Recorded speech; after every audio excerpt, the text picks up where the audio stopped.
Pas de gastronomie sans Goemio, de hi-fi sans Bang et Olufsen, de variété sans Stone et Chardin et de photographie sans Blanc et Demilly.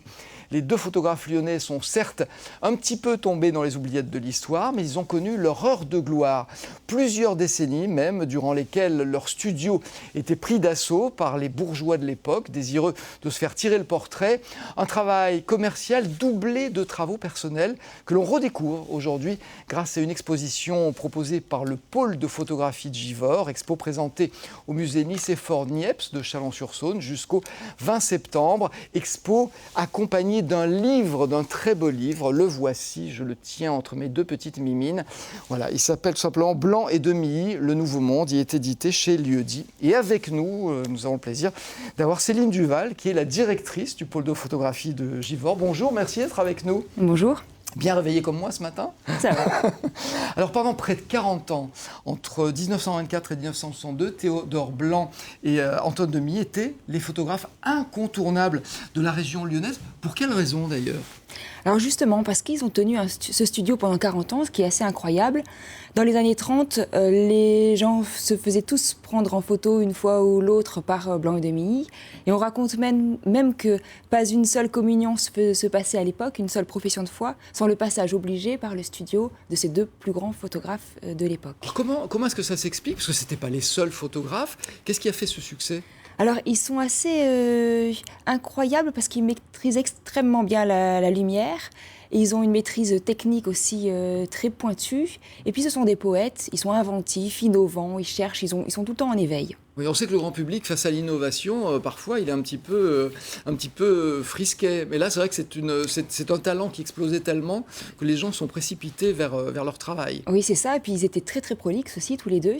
Parce qu'on était justement dans un bouleversement de la photographie à ce moment-là. Les photographes n'étaient plus uniquement portraitistes. Ils faisaient aussi des photographies pour la publicité, comme vous l'aviez dit un peu en introduction, pour l'industrie, pour l'univers médical, pour les éditions. Donc, ce qui fait qu'ils ont fait vraiment beaucoup, beaucoup d'images. Qu'est-ce qu'on faisait justement en 1924? C'est vrai qu'on est à peu près 100 ans après l'invention de la photographie. C'est vrai qu'on commence à tout oser. En même temps, c'est peut-être le moment où on commence à codifier les choses. Alors, à codifier, oui, parce qu'on a plusieurs courants de photos à ce moment-là. Déjà, on oui. a les pictorialistes qui essayent de montrer que la photographie est un art, ce qui n'est pas encore tout à fait acquis à l'époque. C'est pas l'art majeur d'aujourd'hui. Et donc, ils essayent de se rapprocher au plus de la peinture avec des flous, des grains. On a un autre courant qui est le courant qu'on appelle de la nouvelle vision. On travaille beaucoup sur des contre-plongées, des choses complètement différentes, géométriques, des nouvelles façons de voir les choses. La contre-plongée, c'est quand on prend une photo par en dessous. Exactement. Hein. La plongée, la contre-plongée. Oui, exactement. Et puis, par rapport à l'époque, il faut bien imaginer qu'en 1924, on était encore à l'ère des appareils à souffler et aux plaques de verre. On est vraiment dans une révolution. Sur le marché apparaissent les nouveaux plans film. Donc ces lourdes plaques de verre de 18 cm par 13 sont remplacées par les plans film, après par les pellicules 35 mm. Les appareils à souffler sont remplacés par des appareils qu'on dit instantanés à main, parce qu'on peut les sortir, le Leica, le Rolleiflex. Donc c'est une grande révolution dans la pratique. Ils ont suivi cette révolution technologique, bon, pas jusqu'à l'appareil numérique, mais bon, ça ouais. C'est relativement récent. Quel était leur parcours? Comment est-ce qu'ils se sont rencontrés? Parce que c'est vrai que leurs deux noms sont devenus indissociables. C'est Blanc et Demilly. D'ailleurs, ils signaient toutes leurs photos de leurs deux noms, même si chacun avait son travail de son côté. Tout à fait. Théodore Blanc, lui, il est né en 1891 à Lyon. Donc lui, il est plutôt entré en soierie, comme on dit à l'époque. Il a rencontré il a épousé sa collègue de travail, qui était la fille d'un portraitiste de l'époque qui s'appelait Bron. Voilà, qui avait déjà son studio. Demilly, lui, il vient de Mâcon. Il était apprenti chez Bron, et lui aussi, il a épousé la seconde fille de Bron. Donc tous les deux sont devenus beaux-frères. Et puis, en 1924, effectivement, ils ont repris tous les deux le studio de leur beau-père. Ils auraient pu ne pas s'entendre, et ils sont bien entendus. On peut dire qu'ils étaient complémentaires? Complètement complémentaires. Alors, on raconte que Blanc était très, très pointu en technique, volubile, attentionné, attentif envers ses salariés. Voilà, que c'était quelqu'un de très carré aussi, de très droit. Que Demilly, lui, il était souriant, généreux, beaucoup plus dans la relation publique et très, très créatif, poète et créateur. Donc, finalement, leurs deux leurs deux histoires et voilà, ils se sont très bien complètent entendus. bien. Très On va voir des photographies que certains d'entre vous connaissent peut-être. Ce sont des photographies de Lyon. Alors là, on est loin des portraits qu'ils ont réalisés. C'est un travail qu'on ne voit pas, je crois, à l'exposition, mais qui a compté aussi dans leur parcours. Voilà, la place des terreaux, par exemple. C'est vrai qu'ils ont créé des photos de Lyon qui ont marqué l'histoire. Alors là, ce qu'on vient de voir à l'écran, ce sont les aspects de Lyon. Ce sont des fascicules qui ont été édités en 1930, qui ont commencé à être édités en 1933. Il y a 120 héliogravures des aspects de Lyon. Donc c'est une vision tout à fait nouvelle de la ville où on voit vraiment des lumières, des ombres, une ville changeante, une vision qui voulait à ce moment-là nouvelle. Et des points de vue effectivement inédits. Complètement, oui. Ouais. Et c'est, pour resituer de nouveau l'époque, c'est le moment où Brassailles fait des vues de Paris, où Germaine Creux fait des vues de Marseille. Donc on est vraiment dans cette période-là charnière. Et on est dans une période aussi où on peut exister chacun dans sa ville, où on n'est pas obligé de monter, comme on dit aujourd'hui à Paris, où tout se passe, parce qu'on est dans une centralisation un petit peu effrayante. Ils sont restés à Lyon et ils ont très bien vécu à Lyon. Tout à fait. C'était pas la centralisation comme maintenant. Il faut aussi penser que la première Fondation nationale de la photographie a été créée à Lyon en 1978. Donc c'était un choix de la placer dans une ville de province à l'époque. Encore. Alors, on l'a dit, ils ont réalisé, effectivement, il y a ces portraits qui les a rendus célèbres, qui étaient leur gagne-pain aussi, parce que la photo, ça a toujours été ça. Il y a un côté commercial pour gagner sa vie, le côté artistique qui paye parfois, mais pas souvent, où le photographe se fait plaisir. Donc, ces portraits, et puis des travaux personnels. Oscar, est-ce qu'on arrive à dissocier le travail de l'un et de l'autre ou pas ? Entre blanc et demi ? Oui. Non, pas du tout. Ça dépend des... Alors les familles, des fois, voient des différences, mais tous les deux, dans les thématiques qu'ils ont traitées, tous les deux sont allés à la montagne, tous les deux ont pu faire des photographies de nuages. Enfin, c'est assez difficile de dire qui a fait quoi. Donc ça restera une double signature. Donc ces travaux personnels qu'on n'arrive pas à dissocier aujourd'hui.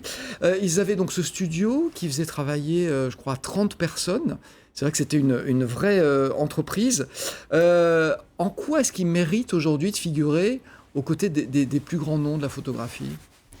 Alors parce que, à cause de cette maîtrise de la lumière, parce qu'ils ont une énorme production, je crois que c'est des photographes incontournables. Qui ont marqué leur époque et qui continuent justement à s'imposer aujourd'hui par leur originalité de l'époque. Cette exposition, donc leur hommage, c'est au musée Nicéphore-Niepce. Alors c'est pas en Rhône-Alpes, c'est juste à côté, c'est à quelques kilomètres, c'est au musée Nicéphore-Niepce de Chalon-sur-Saône, mais c'est une Rhône-Alpine qui s'est chargée de tout. C'est vous qui avez construit, on peut dire, cette exposition. Comment est-ce que vous avez choisi les photos, sachant que c'est chose particulière, leur studio a été vendu en 1963, je crois. Tout a été dispersé, il a fallu retrouver tout ça. Alors, c'est pas vous qui l'avez fait, mais c'est vous qui avez sélectionné après ces photos. Exactement. Alors, je suis allée voir l'ayant droit de Demilly, la fille de Demilly, qui s'appelle Julie Picot-Demilly, qui m'a ouvert les portes et qui m'a montré les photos qu'elle avait récupérées avec son mari pendant les 40 dernières années. Donc, effectivement, le studio a été vendu, les négatifs ont été vendus à un salarié qui est devenu finalement concurrent et qui ont disparu, et les tirages ont été dispersés. Donc Julie Picot-Demilly et son époux ont récupéré les tirages dans des brocantes, chez des antiquaires, les uns après les autres. Et aujourd'hui, rien n'est répertorié, mais on imagine qu'elle a entre 5 000 et 10 000 images chez elle. Parce qu'il faut dire qu'ils n'ont pas travaillé pour la postérité, puis ça a été vendu de leur vivant, donc ils auraient très bien pu dire non, on garde notre travail artistique, et ça n'a pas été du tout le cas. Tout à fait, ils sont toujours considérés comme des amateurs et des artisans.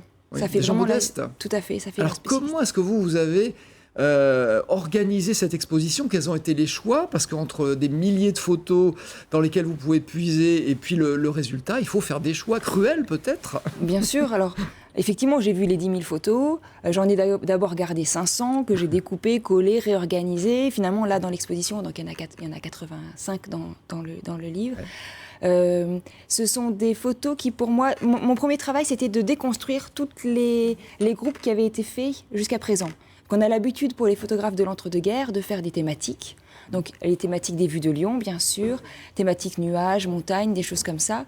Moi, ce que j'ai essayé de faire, c'est de déconstruire ça, de réorganiser les choses, d'imaginer une poésie, de me mettre un petit peu dans ce qui pouvait se passer à ce moment-là dans la tête de ces créateurs dans l'entre-deux-guerres, et puis de reprendre des images sensibles comme ça. Le livre, c'est moi qui l'ai construit aussi, la maquette qui est pensée. Dans les doubles pages que vous avez vues tout à l'heure, il y a toujours un effet de basculement. Je cherche à faire vaciller, tout ce qui, à casser un petit peu les idées construites. Donc c'est un travail personnel, de sensibilité, de coup de cœur aussi. Oui. On aurait pu imaginer une exposition complètement Tout à différente fait. à partir du travail de ces deux photographes. Tout à fait. Donc, c'est quelque chose, ça veut dire que vous êtes tombée amoureuse de leur travail. Oui, ou en tout cas, je me suis appropriée. Enfin, j'en ai fait un peu quelque chose que j'espère être en adéquation avec ce qu'ils auraient fait à leur époque. Ouais. Alors, on a une photographie qui ouvre le livre, qui est une très belle photo, avec un panneau d'entrée de village qui s'appelle « Le Nouveau Monde ». C'est un village qui n'existe pas ou qui n'existe plus. Oui, qui était sur la Nationale 88, en Haute-Loire, qui n'existe plus. Et puis, je me suis dit que c'était un bon titre pour cette exposition et pour le livre, de dire que voilà, c'est le Nouveau Monde, c'est une nouvelle façon de présenter les choses. C'est une vision assez intense, mais atemporelle. Très bien.